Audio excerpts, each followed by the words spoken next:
the best academy. Hi friends, welcome to Harish academy. ఈరోజు వార్తలు నిలిచిన జాతీయ, అంతర్జాతీయ, రాష్ట్రీయ అంశాల గురించి, వార్తలు నిలిచిన వ్యక్తులు, అవార్డులు, పుస్తకాలు, మరి క్రీడా సంబంధిత సమాచారం ఒక్కొక్క అంశాన్ని వివరంగా తెలుసుకుందాం. ఈరోజు మన ఫస్ట్ టాపిక్ వచ్చేసి అక్టోబర్ 9th 2023 రోజున కేంద్ర ఎన్నికల సంఘం రానున్న 5 రాష్ట్రాల సార్వత్రిక ఎన్నికలకి సంబంధించిన ఎన్నికల షెడ్యూల్ని విడుదల చేస్తూ వార్తల్లోకి వచ్చింది. సో ఈరోజు ఈ టాపిక్ని ముందుగా డిస్కస్ చేద్దాం.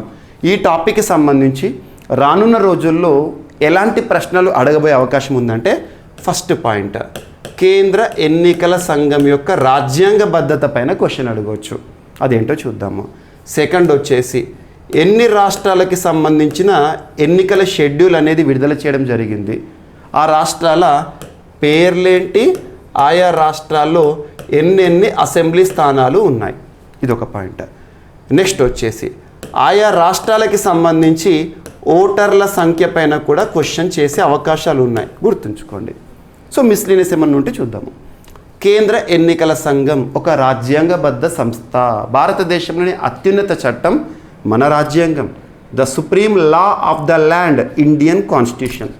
అటువంటి రాజ్యాంగంలో 15వ భాగం, గుర్తుంచుకోండి, 15th part of Indian constitution, 15వ భాగము కేంద్ర ఎన్నికల సంఘం కానివ్వండి, భారతదేశంలో ఎన్నికలకి సంబంధించిన ప్రస్తావన అనేది పేర్కొంటుంది. సో 15వ భాగంలో కేంద్ర ఎన్నికల సంఘం గురించి ప్రస్తావించడం జరిగింది.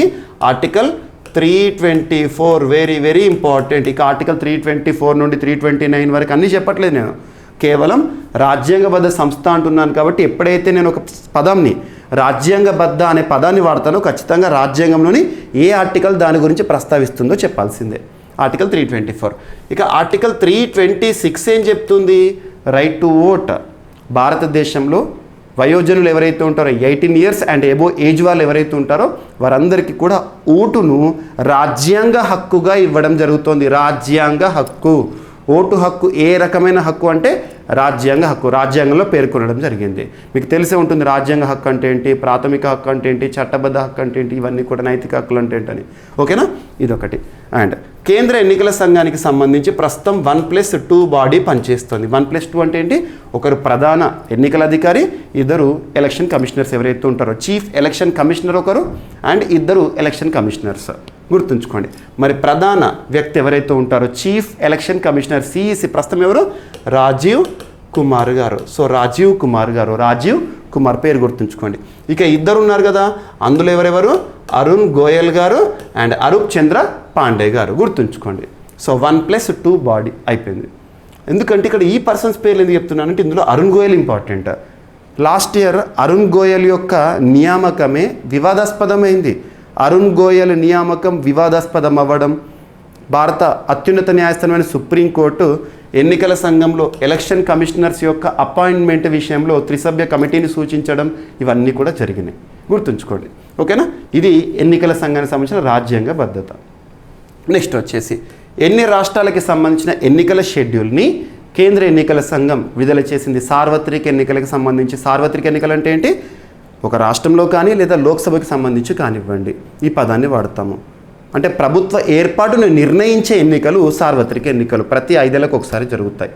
మరి ఏ ఏ రాష్ట్రాలకి సంబంధించి అంటే, ఒకటి ఛత్తీస్గఢ్, సెకండ్ మధ్యప్రదేశ్, మిజోరాం, రాజస్థాన్, తెలంగాణ, గుర్తుంచుకోండి. ఈ రాష్ట్రాలకి సంబంధించి ఎన్నికలు జరగబోతున్నాయి. ఈ రాష్ట్రాల్లో ప్రభుత్వ ఏర్పాటుని నిర్ణయించే ఎన్నికలు జరగబోతున్నాయి. అవే సార్వత్రిక ఎన్నికలకు సంబంధించిన షెడ్యూల్. మరి ఏ ఏ రాష్ట్రంలో ఎన్నెన్ని అసెంబ్లీ స్థానాలు ఉన్నాయని ఎగ్జామినేషన్ పాయింట్ ఆఫ్ వ్యూలో అడగవచ్చు. ఫస్ట్ వచ్చేసి 90 seats, 90 స్థానాలు. ఏ రాష్ట్రంలో? ఛత్తీస్గఢ్ రాష్ట్రంలో అసెంబ్లీ స్థానాల సంఖ్య 90. నెక్స్ట్ వచ్చేసి మధ్యప్రదేశ్ రాష్ట్రంలో 230, గుర్తుంచుకోండి. నెక్స్ట్ వచ్చేసి మిజోరాంలో, అంటే ఎమ్మెల్యే స్థానాలు అన్నట్టు, మిజోరాం రాష్ట్రంలో 40 స్థానాలు అండ్ రాజస్థాన్ రాష్ట్రంలో 200 స్థానాలకు, తెలంగాణ రాష్ట్రంలో 119 స్థానాలకు గాను, ఎమ్మెల్యే స్థానాలకు గాను ఎన్నికలు జరగబోతున్నాయి. టోటల్ ఎంత? ఇవన్నీ కలిపితే 5 రాష్ట్రాలకు సంబంధించి 679 స్థానాలు. Very very important. ఓకేనా, ఇక ఎన్నికలు ఏ రోజున జరగబోతున్నాయి అవన్నీ కూడా అవసరం లేదు. డిసెంబర్ 3వ తేదీన కౌంటింగ్ అనేది ఉంటుంది.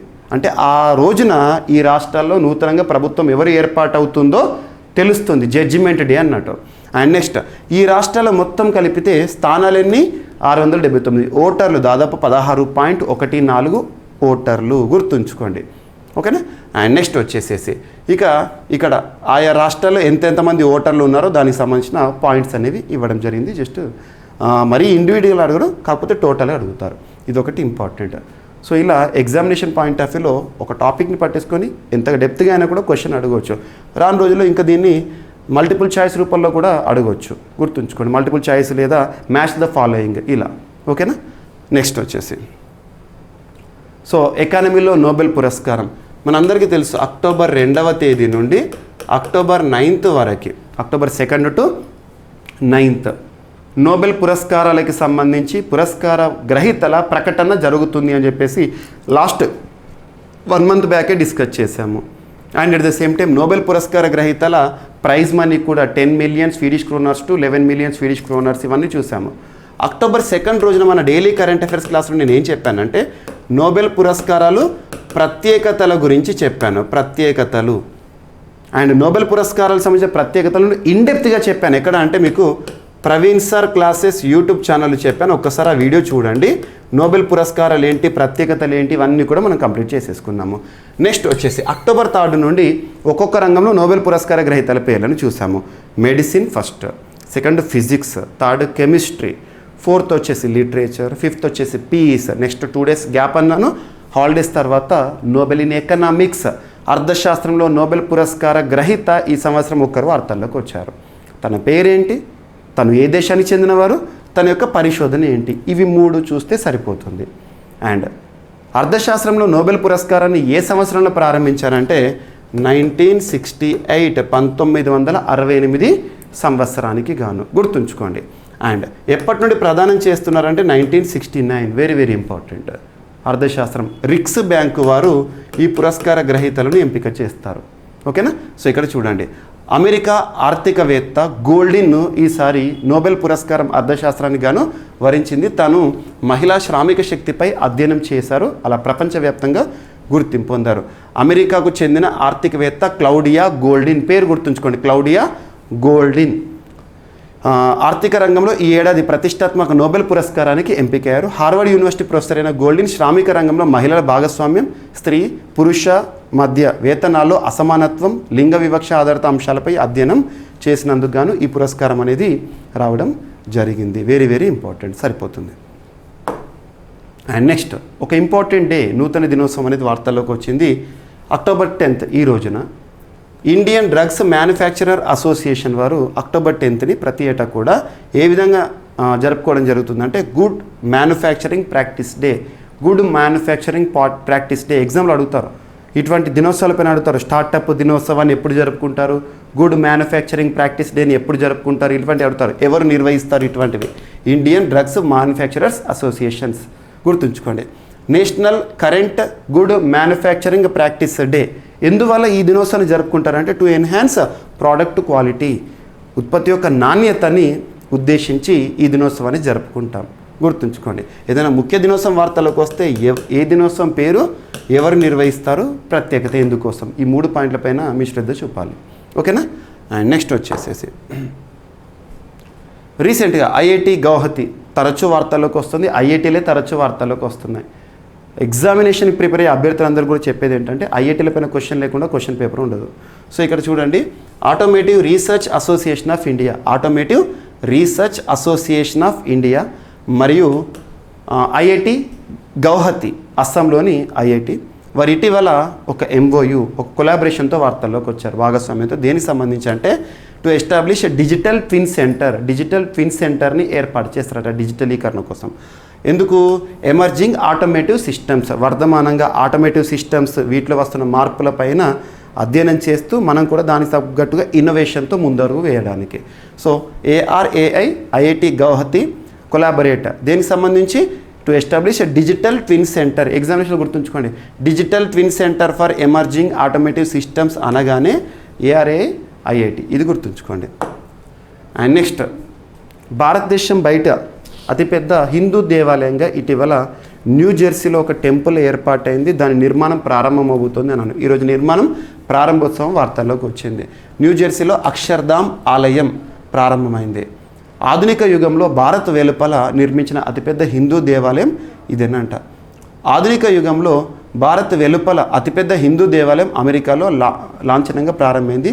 న్యూ జెర్సీలోని రాబిన్స్విల్లేలో నిర్మించిన అక్షర్ధామ్ ఆలయాన్ని మహంత స్వామి మహారాజ్ గారు ఇటీవల ప్రారంభించడం జరిగింది. గుర్తుంచుకోండి.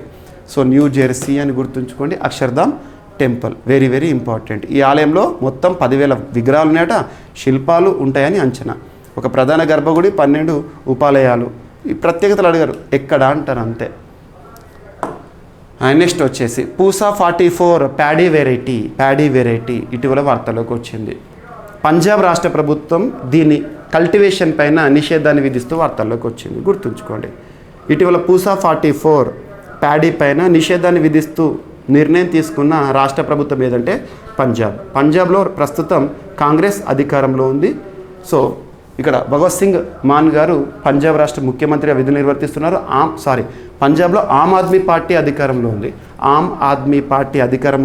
భగవత్ సింగ్ మాన్ ముఖ్యమంత్రిగా విధులు నిర్వర్తిస్తున్నారు. గుర్తుంచుకోండి. పూసా 44 ప్యాడీ వెరైటీ అనేది బ్యాన్ చేశారు. ఓకేనా. సో ఎందుకోసం అంటే యాక్చువల్లీ ఈ పూసా 44 వెరైటీని 1993 నుండి పంజాబ్ రాష్ట్రంలో పండిస్తున్నారు. దాదాపు రాష్ట్ర ఉత్పత్తి మొత్తంలో కూడా ప్యాడీ వెరైటీలో 60 to 70% ఇదే వెరైటీ పండిస్తారు రైతులు.